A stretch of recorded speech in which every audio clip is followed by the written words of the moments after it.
Hello everyone and welcome to virtual profs channel. मैं हूँ C S Parshvi Parekh और आज हम आगे बढ़ने वाले हैं with the chapter number 6। Okay, यहाँ दिया हुआ है significance of writing for students. देखिए बेसिकली जो पार्ट 4 है, once I just show you guys, जो पार्ट 4 है, part 2, part 3 and yes your is the part 4। Part 4 के अंदर बेसिकली आपको जो राइटिंग स्किल्स है उसके बारे में दिया गया है। ये जो चैप्टर 6 हम अभी पढ़ रहे हैं इसमें सिर्फ इंट्रोडक्शन दिया है, एकदम बेसिक्स दिए हैं राइटिंग के, कि क्या आपने लिखना चाहिए, क्यों लिखना ज़रूरी होता है, ये सारी चीज़ें वेरी वेरी बेसिक। इसके ऊपर क्वेश्चन आने के चांसेस थोड़े से कम है। बाकी प्रेसी राइटिंग, प्रेसीज राइटिंग या फिर आर्टिकल राइटिंग, रिपोर्ट राइटिंग, इसके ऊपर क्वेश्चंस आने के चांसेस ज़्यादा है। Writing formal letters, all right. फिर भी हम लोग हमारे अंडरस्टैंडिंग के लिए ये वाला चैप्टर अच्छे से कंप्लीट करते हैं। Let's get started. Significance of writing for students. अब हो सकता है यहाँ पर आपको थोड़ा सा कम मज़ा आए, बोर हुए, ऐसा तो मैं बोल नहीं सकती हूँ। All right, writing is an essential part of the educational process. Developing good writing skills is one of the essential keys in the success in academics and professional life. Obviously, writing ज़रूरी है, ये हमें भी पता है। कुछ नया बताओ मॉड्यूल साहब, ये सब तो हम जानते हैं। Why is writing effectively important for students? Specially students के लिए क्यों इम्पोर्टेंट है ये? Number 1, it improves your communication skills. जितना अच्छा आप लिख सकते हो उतना अच्छा आप बोल सकोगे, उतने अच्छे से आप आपका जो एक्सप्रेशन है वो दे सकोगे। कि आपको ये लगता है, आपको वो लगता है। ऑब्वियसली कंपनी में जाने के बाद जब आप सीए बन जाओगे उसके बाद बहुत बार ऐसे टाइम्स आएंगे जब आपके ओपिनियंस कुछ और होंगे, लेकिन यू गाइस, आपका नॉलेज कितना भी अच्छा हो, आपका ओपिनियन कितना भी सुपर्ब हो फॉर द कंपनी, जब तक आप उसको एकदम अच्छे से प्रेजेंट नहीं करते तब तक मज़ा आएगा क्या, नहीं आएगा, तब तक बोर्ड आपकी बात सुनेगा क्या, नहीं सुनेगा। So you should know how to express yourself through communication. तो it improves your communication skills. Writing skills क्या करता है, improve करता है हमारे communication skills को। An effective writer is skillful and comfortable in expressing his or her thoughts and feelings. Obviously जो effective writers होते हैं वो बहुत easily, बहुत ही flow में अपना जो thought process है या जो feelings है वो अच्छे से express कर पाते हैं। Help students review and remember recently learned material. अगर आप लिखते हो कोई चीज़, जैसे भी आप आईपीसीसी में आओगे, आई मीन सीए इंटर में आओगे, तो जितनी भी आपकी फैकल्टीज है वो सब आपको ये बोलेगी कि समरी नोट्स बनाओ। बहुत ही ज़्यादा इम्पोर्टेंट है, समरी नोट्स बनाने के लिए बोलेंगे। यस और नो? इससे क्या होगा, इससे जो भी सारी चीज़ें जो आपको पढ़ा रहे हैं वो आप अच्छे से मेमोराइज कर सकोगे, अच्छे से ग्रैस्प कर सकोगे। If you right something down तो आप उसको बहुत बेहतर तरीके से लर्न कर सकोगे। Basically it is an excellent way to reinforce newly learned material, recall key lesson points and build writing skills at the same time. Okay. Third point, means by which educators assess student learning. CA foundation हमने पढ़ तो लिया, पर फिर जब तक हम paper नहीं देंगे, जब तक हम हमारा जो असाइनमेंट्स है वो सबमिट नहीं करेंगे कॉलेज में, तब तक चलेगा क्या? बीकॉम के लिए भी ये सेम चीज़ होती है, एलएलबी कर रहे हो आप शायद, तो उसके लिए भी ये सेम चीज़ होती है। यस और नो? तो कैसे कोई स्टूडेंट का लर्निंग हम असेस करते हैं? Through the means of रिटिन skills, कि आपने कितने अच्छे से ये आंसर लिखा है, आपने कितने अच्छे से असाइनमेंट सारी सबमिट की है। यस और नो? All right. तो एजुकेटर कोई भी होता है वो ऐसे ही क्या करता है, आपके परफॉर्मेंस को, आपके प्रोग्रेस को इवालुएट कर सकता है। They are primary tools. अरे बचपन से ही दीदी हमें पेपर ही लिखना पड़ता है, चाहे कितना भी ना लिखना हो फिर भी लिखना पड़ता है। Okay. Encourages creative expression and exploration. Obviously क्योंकि स्टूडेंट्स ऐसे सोचता है कि क्या लिखना चाहिए, कैसे लिखना चाहिए, तो problem solving techniques, story telling की जो एक फ्लो होता है, एक लहजा होता है जिसे हम कहते हैं, उसमें we develop our selves more, we enhance our skills more. तो हमारी क्रिएटिविटी, हमारा इमेजिनेशन थोड़ा और ज़्यादा बेहतर होता है और ज़्यादा दूर तक पहुंच सकता है if you start writing. Okay. Essential for self understanding. Self understanding, अगर कोई चीज़ हमें याद रखनी है हम क्या करते हैं, लिख लेते हैं। अगर सपोज ऊपर वाले इसमें दीदी ने बताया ये वाला पॉइंट इंपॉर्टेंट है, हमने क्या किया, ये नोट डाउन कर लिया, One of the best ways to understand anything is to write an assignment or essay related to it. As you begin to search for relevant content and organize it logically, the concept becomes clear. Obviously creative writing से क्या होता है, हमारा जितना भी thought process है वो सारा एक piece of paper पे निकल के आ जाता है. इससे हमें हमारे बारे में ज़्यादा समझ आती है. अगर आपको पता होगा बहुत सारे जो लोग होते हैं अब्रॉड में स्पेशली जर्नलिंग करते हैं. Do you know that they do their own journaling, कि रोज कुछ लिखते हैं खुद के बारे में, खुद के लाइफ के बारे में, एज द केस में भी. सो दे जर्नल अबाउट इट, कि उससे जो मेरा पूरा कंटेंट है, जो मेरे माइंड में पूरी थॉट्स और फीलिंग्स है, वो एक जगह पर एक पीस ऑफ पेपर पे मैं उतार रही हूँ. तो it develops our creative writing. And the next one is future career prospects. Employers are increasingly complaining of the lack of adequate communication skills among youngsters. Possessing good communication skills is prerequisite in many jobs. आजकल ना youngsters को एकदम अच्छा communication skills नहीं होता है youngsters का. And the reason is क्योंकि हमें आदत ही नहीं है कि हम इतना कम्युनिकेट कर सके. यस और नो, आपने कब कम्युनिकेशन किया होगा आपके कोई टीचर्स के साथ, या फिर एकदम formal face to face communication? बहुत टाइम हो चुका. ज़्यादा से ज़्यादा काम हमें हमारे दोस्तों से पड़ता है. यस और no? All right. So because of this क्या होता है, हमारे स्किल्स जो है, कम्युनिकेशन स्किल्स जो है, वो इतने ज़्यादा इम्प्रूव नहीं होते. लेकिन गुड कम्युनिकेशन स्किल्स आने बहुत ज़्यादा मैंडेटरी है अगर आपको कोई भी जॉब क्रैक करना है. तो चाहे आप ऑल इंडिया रैंक 1 क्यों ना हो, अगर आपने इंटरव्यूज़ देखे होंगे जो ऑल इंडिया रैंक 1 भी होते हैं, उन लोगों के साथ भी ऐसे होता है कि वो लोग कभी कभी जो इंटरव्यूज है वो कोई कोई क्रैक नहीं कर पाते हैं और बहुत सारे कर पाते हैं. एंड द डिफरेंस इज कि उनको भी ये पता है कि सिर्फ और सिर्फ बुक्स का नॉलेज गेन करके कुछ नहीं होने वाला.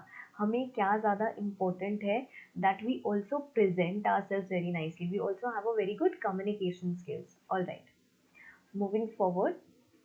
अच्छा, communication skills is a prerequisite. लेकिन यहाँ पर अभी जो हम पढ़ने वाले हैं, this is a bit important. This is characteristics of good business writing. अब ये यहाँ पर आने के लिए इम्पोर्टेंट नहीं है, ये इसीलिए इम्पोर्टेंट है कि आगे जो हम पढ़ने वाले प्रेसीज राइटिंग या आर्टिकल राइटिंग, रिपोर्ट राइटिंग, बहुत सारी चीज़ें आने वाली है अभी जिसमें एक्चुअल में हमें लिखना पड़ेगा. तो उस चीज़ के लिए ये सारी चीज़ें अगर आप ध्यान में रखोगे तो आपको और ज़्यादा ईजी जाएगा वो सारी चीज़ों को लिखना. ठीक है, okay, starting with it, let's read it out. क्या कैरेक्टरिस्टिक्स है एक बिजनेस राइटिंग के? देखो, जो नॉर्मल राइटिंग होती है ना वो बहुत अलग होती है, जो हम चैट करते हैं वो बहुत अलग होता है. जो बिजनेस राइटिंग होती है वो फॉर्मल होती है. उसमें बहुत सारी ऐसी चीज़ें जो होनी चाहिए और बहुत सारी ऐसी चीज़ें जो नहीं होनी चाहिए. और क्योंकि हम तो छोटे बच्चे हैं तो हमें तो पढ़ना ही पड़ेगा कि बिजनेस राइटिंग क्या होती है. ठीक है, okay. What are the characteristics of good business writing? Let's read it out. Following are the characteristics that need to be taken care of. Number one, clear purpose. आप किस वजह से लिख रहे हो, लिख लो वहां पर. Why you're writing this particular thing? क्यों लिख रहे हो, किस वजह से लिख रहे हो, दैट इज वेरी इंपॉर्टेंट. पहले आप कोई राइटअप लिखना शुरू करो, उसके पहले आप सोचोगे ना कि मैं लिख क्यों रहा हूँ. What is my purpose of writing this particular thing? तो उससे मुझे क्लैरिटी आएगी कि मुझे क्या क्या चीज़ें इसमें लिखनी चाहिए. अब अगर मुझे पता है कि मुझे एनुअल रिपोर्ट बनानी है, एनुअल रिपोर्ट में ये सारी चीज़ें होनी ज़रूरी है, ये मुझे कब समझ आएगा? जब मुझे पता होगा कि मैं क्यों लिख रही हूँ, सो दैट मैं शेयर होल्डर्स को अपने कंपनी के बारे में और अच्छे से बता सकूँ. This is the purpose, right? So you should have a clear purpose कि आप क्यों लिख रहे हो. All right, next is clarity and conciseness. अगर आप एकदम शेरो शायरी वाली लैंग्वेज आपके बिजनेस करस्पॉन्डेंस में यूज करोगे तो चलेगा क्या? नहीं चलेगा. अगर आप पोएटिक फ्रेजेस यूज करोगे तो चलेगा क्या? नहीं चलेगा. बिजनेस राइटिंग में या फिर बिजनेस कम्युनिकेशन जो होता है उसके अंदर बहुत ही फॉर्मल, बहुत ही डायरेक्ट स्पीच यूज की जाती है, एकदम ही ज़्यादा क्लैरिटी और ब्रीविटी के साथ यूज की जाती है. ब्रीविटी मतलब एकदम ब्रीफ में लिख लो. यहाँ पर मीनिंग एकदम ब्रीफ में लिखना, short and to the point, to the point रहना, that is main importance. All right, next is target audience, कि आप किसके लिए लिख रहे हो. सपोज अगर आप शेयर होल्डर्स के लिए लिख रहे हो, उसमें आपने ऐसे ही फैक्ट्स और फिगर्स डाल दिए, ऐसे ही डाल दिया, चलेगा क्या? No, you have to be polite, you have to be courteous, नहीं तो फिर वो क्या करेंगे, इजीली आपको क्या कर लेंगे, मिसअंडरस्टैंड कर लेंगे। क्योंकि जब हम लिखते हैं ना, तो ये रिटन है, ये सब कुछ यहाँ पर जो लिखा है दैट इज रिटन, लेकिन क्या इसका कोई एक्सप्रेशन लग रहा है क्या? नहीं, ये हर एक पर्सन खुद से पढ़ने वाला है, तो हमें ये इंश्योर करना पड़ता है, क्योंकि यहाँ पे हमारे एक्सप्रेशंस, हमारी लैंग्वेज का टोन ये नहीं दिख रहा है। अभी मैं आपसे एकदम लो टोन में बात कर रही हूँ, यस और नो? अगर मैं आपको गुस्सा करने लगूँ तो आपको समझ आएगा कि दीदी ने हाई टोन यूज़ किया है, उससे आपको समझ आएगा कि दीदी गुस्सा कर रहे हैं। लेकिन यहाँ पर जब कोई चीज़ लिखी हुई होती है तो आपको समझ आएगा क्या? नहीं। तो there are higher chances that you easily misunderstand या फिर take it in an offensive manner.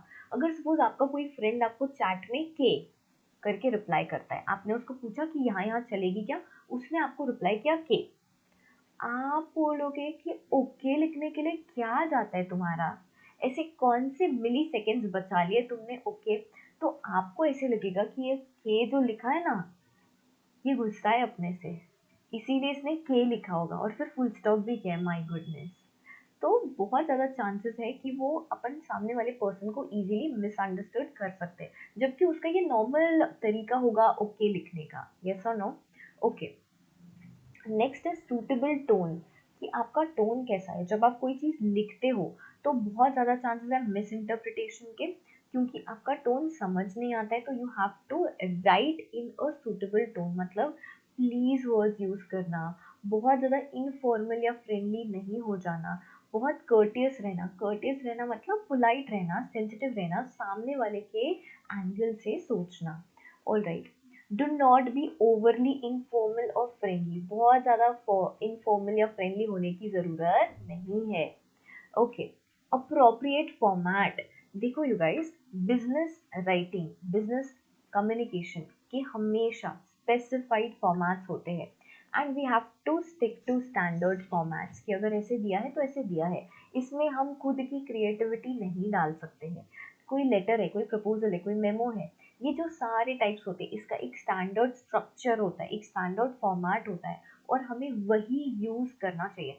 आपको पता है, जब मैं ना न्यू न्यू ज्वाइन हुई थी ना as an intern, as an article in a listed company, वो इतनी बड़ी कंपनी, तो obviously I had my ideas to share, मुझे भी तो बताना था कि मुझे इतना सारा आता है, मैं भी तो बिजनेस कम्युनिकेशन पढ़ कर गई थी ना। तो वहाँ पर मुझे ऐसा लगता था कि यार ये तो कितना बोरिंग फॉर्मेट है, इसमें ही अगर फॉर्मेटिंग करके डालना है तो क्या ही सेंस है, ये तो एक स्टैंडर्ड फॉर्मेट बना दिया है, बस कट कॉपी पेस्ट कर और हो गया, मुझे ऐसे लगता था। तो फिर मैं ऐसे सोचती थी कि मैं ना इसमें थोड़ा सा मेरा एडिशन करती हूँ, कि इसमें ये पॉइंट भी आना चाहिए, वो पॉइंट भी आना चाहिए, इसमें ये भी डाल सकते हैं, just to I would say show my creativity. लेकिन ऐसा नहीं होता है, जो स्टैंडर्ड फॉर्मेट दिया होता है वही हमें फॉलो करना पड़ता है। Learn it the hard way और द माई वे, और राइट, ऐसा बोलते हैं ना हम लोग, इट इज सम सेइंग, और right, I learn it the hard way. Letters, proposals, memos, and many other types of writing. Business writing follows standard formats as it helps avoid any kind of misinterpretation or confusion.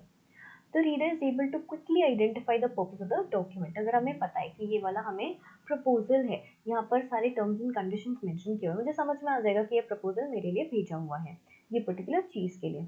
Attention to format is more important in business writing than most other kind of writing. यहाँ पर format बहुत ज़्यादा importance hold करता है, specially business writing के अंदर। Alright, personal opinions and emotions, क्या लगता है आपको?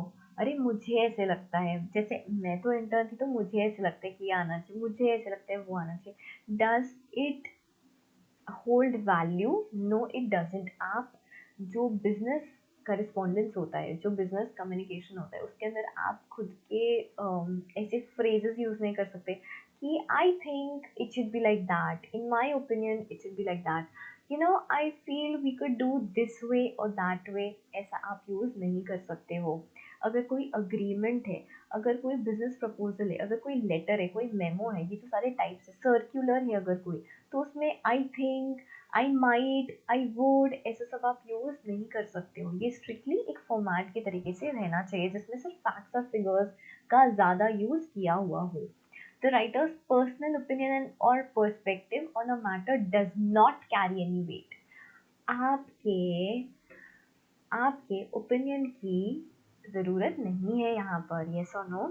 All right. He has to follow the company policy or directive. Avoid using phrases like I think, I feel, in my opinion it should be like that. No, no, no, no, no, my darling. यहाँ पर आपके personal opinions या emotions काम नहीं आते हैं. यहाँ पर you have to follow the basic structure, जो भी format आप use करते हो, जो भी फॉर्मेट आपकी कंपनी यूज़ करती है, ज़्यादा क्रिएटिविटी इनकलकेट करने की कोशिश नहीं करनी चाहिए, क्योंकि ये स्टैंडर्ड फॉर्मेट्स होते हैं. यहाँ पर हमारी गलती नहीं है. तो आप बोलोगे नहीं नहीं दीदी आप ऐसे बोल रहे हो, लेकिन हम तो ट्राई फिर भी करेंगे ही. अरे आप ट्राई करोगे फिर भी क्या होगा, आपको यही बताया जाएगा कि ये स्टैंडर्ड फॉर्मेट होता है और यही फॉलो करना चाहिए, सो दैट आने वाले सारे फॉर्मेट्स में भी हम यही यूज़ करें. जहाँ पर चेंजेस रिक्वायर्ड है वहाँ पर इट्स अ डिफरेंट थिंग, लेकिन मोस्ट ऑफ द टाइम्स और नॉर्मल फॉर्मेट, एक जो स्टैंडर्ड फॉर्मेट होता है जो उन लोगों ने ऑलरेडी सेट करके रखा है, वही हमेशा फॉलो होता है. ऑलराइट. दिस वुड डिपेंड कि आपका जो डॉक्यूमेंट है वो कौन सा है. हो सकता है आपका सर्क्यूलर हो सकता है आपका नोटिस हो सकता है आपका रिपोर्ट हो. It totally depends. यहाँ पर ऐसी कुछ प्रैक्टिकल एक्सरसाइजेज आई हैं जो आप कर सकते हो. This can be your homework for today. You are Ashish Batra, the sales manager of Vibhuti Agarbattis. You had a meeting with a client, Mr. Ashok. आप कौन हो? आप खुद आशीष बत्रा हो, ठीक है. आप सेल्स मैनेजर हो. आपकी मीटिंग थी अशोक गोयल के साथ, ठीक है, regarding bulk supplies of agarbattis, incense sticks to their company Evergreen Traders. इनकी कंपनी का नाम है Evergreen Traders. Write a brief summary of the meeting for your superior in about 150 words. आप आशीष हो, आपको क्या करना है, आपको एक मीटिंग का समरी फॉर्म लिखना है, सो दैट आपके जो बॉस है वो उसको रेफर करके पता कर सके कि आपने क्या क्या चीज़ें डिस्कस की मीटिंग में, कितने टाइम मीटिंग चली. अगर कोई चीज़ आगे बढ़ानी है हमें, उन्होंने ऐसी कुछ इन्फॉर्मेशन दी होगी, वो सारी हम इंक्लूड यहाँ पर कर सकते हैं. ओके. 150 वर्ड्स में बोला है, और बोला है एक्सपोजिटरी स्टाइल. एक्सपोजिटरी स्टाइल बोला है. What do you mean by expository style? दीदी ये तो हमने कल पढ़ा था, अभी तो हमें कुछ याद ऐसा नहीं आ रहा है. तो एक्सपोजिटरी स्टाइल का मतलब होता है जहाँ पे हम ज़्यादातर फैक्ट्स एंड फिगर्स के बारे में बात करते हैं. हम यहाँ पर ये कोशिश करते हैं कि हमारा पर्सनल ओपिनियन कम दे और इसमें एक्सपोज करने की कोशिश करें जितने भी सारी चीज़ें हमने डिस्कस की है. ऑलराइट. तो यहाँ पर हम क्या क्या डाल सकते हैं कि कौन से प्लेस पे मीटिंग कंडक्ट हुई, कौन से टाइम पे मीटिंग कंडक्ट हुई, और क्यों हम मिले थे, वो पर्सन के साथ क्यों मिले थे, क्योंकि हमें बल्क सप्लाई चाहिए था अगरबत्ती का. ऑलराइट. होम यू मेट, आप किसको मिले थे, यहाँ पर आपको ऑलरेडी क्वेश्चन में दिया है कि आप किसको मिले थे, अशोक गोयल को मिले थे. ऑलराइट. व्हाट यू डिस्कस्ड, आपने क्या क्या चीज़ें डिस्कस की थी कि हमें इतना सप्लाई करना है, तो उसके लिए आप कोटेशन कितना लगाओगे, आपकी जो कंपनी की यू नो अगरबत्ती है वो उसका क्वालिटी क्या है, उसका स्टैंडर्ड कैसा है, कितने इसमें आता है, ये सारा ब्रीफ समरी आप उसमें इंक्लूड कर सकते हो. आउटकम ऑफ द मीटिंग, कि आपने किस चीज़ पे मीटिंग क्लोज की, आपने डील फिक्स कर दी या नहीं की, वो भी आप इंक्लूड कर सकते हो. ये पूरा इमेजिनरी है, so you can include anything and everything that you want. लेकिन you have to remember in mind कि यहाँ पे एक्सपोजिटरी स्टाइल लिखा है, मतलब यहाँ पे ज़्यादातर आप फैक्ट्स का यूज़ करोगे. कि जैसे we gave an order for say 150 boxes of अगरबत्तीज, ऐसा कुछ तो भी आप बात कर सकते हो. बल्क अगरबत्तीज आर वो मोर रीजनेबल और more feasible then rather than taking the ones जिसमें सिर्फ मतलब एक का कोटेशन आप बता सकते हो कि इतना था, दूसरे का अगर हम बल्क में खरीदते हैं तो उसका कोटेशन इतना था, it was more preferable, whatever. Further steps that need to be taken, आप वो भी इसमें इंक्लूड कर सकते हो कि we would send a formal procedure, whatever you want. ये यहाँ पर आप इंक्लूड कर सकते हो. These are basically quite imaginary things. आपको पता है कि कौन सी चार स्टाइल्स है. एक बार हम लोग फिर से यही वाले क्लास में रिवाइज कर लेते हैं, क्योंकि यहाँ पर जो आपको एक्सरसाइज भी दी है ना, ये आपको डिस्क्रिप्टिव स्टाइल में, पर्सुएसिव स्टाइल में लिखने के लिए बोला है, नैरेटिव स्टाइल में लिखने के लिए बोला है. तो एक बार हम लोग फिर से रिवाइज कर लेते हैं. What are these types? So that हमें और थोड़ा क्लैरिटी आता है about what are the types of writing, what are the styles of writing. सबसे पहला हमने कल पढ़ा था एक्सपोजिटरी स्टाइल। एक्सपोजिटरी का मतलब था जहाँ पर हम चीज़ें एक्सप्लेन करते, जहाँ पर हम चीज़ें फैक्ट्स और फिगर्स के बारे में यूज़ करते कि हमारा ये ऑब्जेक्टिव था। यहाँ पर हम खुद का ओपिनियन नहीं बताते हैं, खुद का व्यू पॉइंट नहीं बताते हैं, राइट। ठीक, हम लोगों ने इसका एग्जाम्पल भी देखा था ताजमहल वाला कि ये इतना पुराना कंस्ट्रक्शन है, फिर इसने बनाया है। तो हमारा जो प्रैक्टिकल एक्सरसाइज था उसके अंदर हमें क्या बोला था कि हम खुद क्या है, आशीष है, और हम किससे मिल रहे हैं, हम मिस्टर अशोक से मिल रहे हैं। He is the you know what ever his position is, वो ये वाले कंपनी के ये पर्टिकुलर पर्सन है। और इन्होंने हमें बताया कि अगर आप बल्क में, इतना बल्क में ऑर्डर करते हो तो इतना आपको कोटेशन प्राइस लगेगा। ऐसा सब कुछ आप उसमें इंक्लूड कर सकते हो। ऑलराइट, नेक्स्ट हमने पढ़ा था कल persuasive type of writing. Persuasive writing क्या होता है, जहाँ पर हमें किसी को इन्फ्लुएंस करना है। अब हम उसका एक बार एग्जाम्पल देखते हैं। यहाँ पर हमें पर्सुएसिव राइटिंग के लिए भी एक क्वेश्चन पूछा गया है। You wish to join journalism instead of engineering. Write a short paragraph persuading your parents to let you join your course. आपको ना इंजीनियरिंग नहीं करनी, बल्कि क्या करना है, जर्नलिज्म करना है। तो आप कैसे कन्विंस करोगे आपके पेरेंट्स को, इस चीज़ के बारे में आपको लिखना है, ठीक है। The third one is the descriptive style, जहाँ पर आप हर एक चीज़ जो हो चुकी है या होने वाली उसका डिटेल में डिस्क्रिप्शन देते हो, हर एक छोटी से छोटी चीज़। यहाँ पर हम लोगों ने एक एग्जाम्पल भी देखा था द टनल का, कि मेरी आर्म्स जैसे एक्सपोज थे, ऐसे लग रहा था कोल्ड ब्लैंकेट मेरे ऊपर आ रहा है, इतना अच्छा, क्योंकि डायरेक्ट सनलाइट नहीं था। हम वो वाले मोमेंट पे पहुंच जाते। तो यहाँ पर ज़्यादा अगर डिस्क्रिप्टिव टाइप बोला है तो आप हर एक छोटी चीज़ को यहाँ पर डिटेल में लिख सकते हो। All right, and the last one was the narrative one. Narrative के अंदर आप खुद की चीज़ें, खुद की ओपिनियंस, खुद का सेल्फ एक्सप्रेसिवनेस आप कर सकते हो। यहाँ पर आपको जिस तरीके से वो स्टोरी को बोलना है आप बोल सकते हो। जैसे कि यहाँ पर और एक आपको एग्जाम्पल में दिया हुआ है for the narrative one. where is the narrative one? Narrate a short anecdote. Narrate a short anecdote from your life, real or imaginary, in about 125 to 150 words. Add all elements of storytelling. I went to this place, named this particular हो सकता है कौन सा, एक particular गांव का नाम आप लिख सकते हो। And then I experience some paranormal activity, ऐसा सब आप उसमें इंक्लूड कर सकते हो कि मैंने ये भूत देखा, ये ऐसे था वैसे था, उसका कोई ये नहीं था वो नहीं था। दिस कुड बी इमेजिनरी और it could be real, it just has to be from your life. All right, ऐसे करके आप कुछ भी डिस्क्राइब कर सकते हो। अब देखो, इसकी प्रैक्टिस हम नहीं कर सकते क्योंकि हर एक स्टूडेंट का जो कन्विंस करने का तरीका है या जो कुछ भी चीज़ इमेजिन करने का तरीका है वो अलग अलग होगा। All right, so here we are done with this chapter. This chapter was quite easy. इतना ज़्यादा इम्पोर्टेंस ये वाला चैप्टर होल्ड नहीं करता है। इसके बाद जो आने वाले चैप्टर्स हैं that would be more important. Alright, so we'll end the session here for today. Thank you so much for joining in. Please do like the video and comment down below. Bye bye. Aujo.